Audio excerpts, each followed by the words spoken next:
기습명령, 죽음의 백조 출격. 이에 대한 대응으로 B-1B 전략 폭격기를 한미는 띄웠습니다. F-35 전투기도 함께 띄웠습니다. 일단 김정은이 기습명령을 언제 내렸고 미사일은 언제 발사됐는지 정확하게 한번 보시죠. 그제 오전 8시 김정은이 ICBM 발사 명령을 내렸답니다. 오전에 내렸겠죠. 이렇게 8시에. 그리고 실제로 미사일이 발사된 건 9시간 22분 뒤에 발사가 됐습니다. 9시간 반이 걸렸어요. 조선중앙통신, 사전 계획 없이 불시에 쐈다. 이번 훈련의 초점은 기습 타격이다라고 논평을 냈습니다. 그리고 오늘 단거리 탄도미사일을 동해상으로 2발 또 쐈습니다. 북한 조선중앙TV 한 장면 보시죠. 훈련은 사전 계획 없이 2월 18일 새벽에 내려진 비상화력 전투대기 지시와 이날 오전 8시에 하달된 조선노동당 중앙군사위원회 위원장 명령서에 의하여 도리에 조직됐습니다.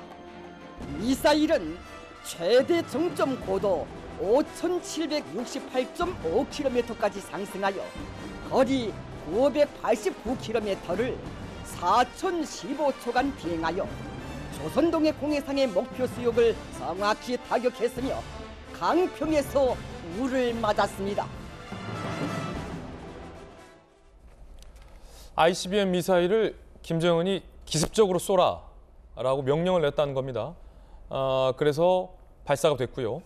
그 ICBM 미사일의 탄두로 추정되는 물질이 낙하하는 장면을 일본이 포착을 했습니다. 자, 지금 섬광을 내면서 탄두가 추락하는, 낙하하는 장면을 일본의 전투기가 출격을 해서 포착을 한 겁니다. 일본 방위성이 공개한 화면입니다. 잘 모르고 보면 예쁩니다. 그런데 실체는 상당히 끔찍합니다. ICBM 미사일의 탄두가 일본에서 목격이 실제로 되기도 했습니다. 화성 15형으로 추정되는 ICBM 미사일을 김정은의 명령에 따라 쏜 겁니다. 통일연구원 연구위원 출신의 김수경 교수님, 북한 전문가이시기도 한데 기습발사, 기습작전이라고 하기에는 거의 10시간이나 걸렸는데 너무 오래 걸렸는데요. 기습입니까? 기습이면 쏴라! 예! 빵! 이게 기습 아닙니까?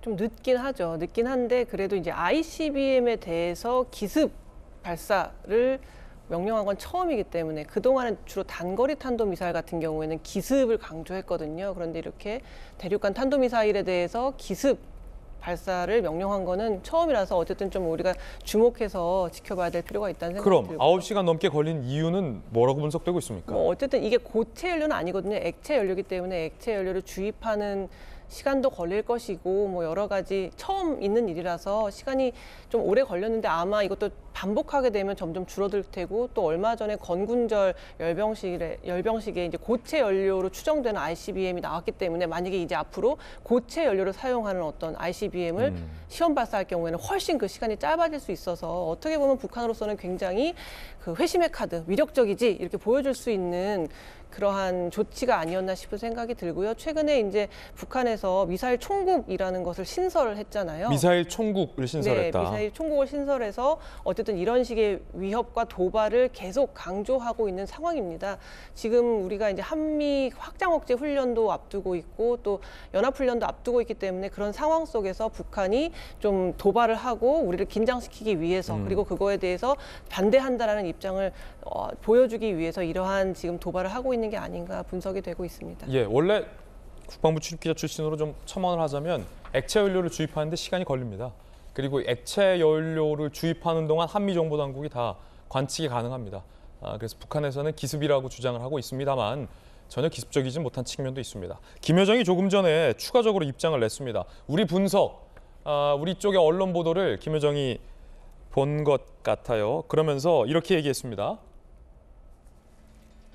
자, 요거 말고요. 조금 전에 나온 내용인데요.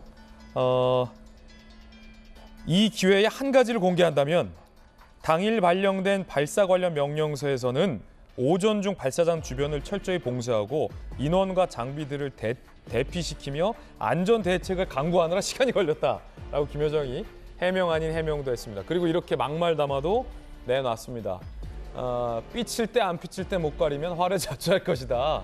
참견하지 마라 뭐 이겁니다. 남조선 상대할 의향 없다라고도 얘기를 했습니다. 김여정의 논평치고는 그렇게 세진 않네요.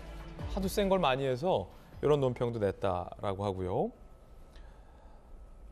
김주애가 또 공개됐습니다. 그런데 체육 경기를 아빠랑 관람을 했는데 가장 앞자리에 김정은 바로 옆자리에 김주애가 또 앉았습니다. 함께 보시죠. 자, 이렇게. 그리고 김여정은 저 뒤에 있습니다.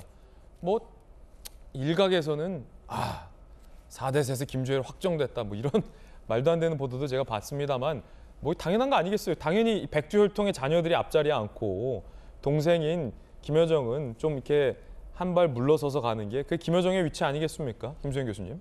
그렇죠. 뭐 이 구도를 보고서 이제 많은 사람들이 김여정이 완전히 이제 그 권력 구도에서 물러나고 지금 김주애가 세습하는 것으로 확정짓는 그런 모양새다라는 이제 분석들을 많이 내놓고 있는데요.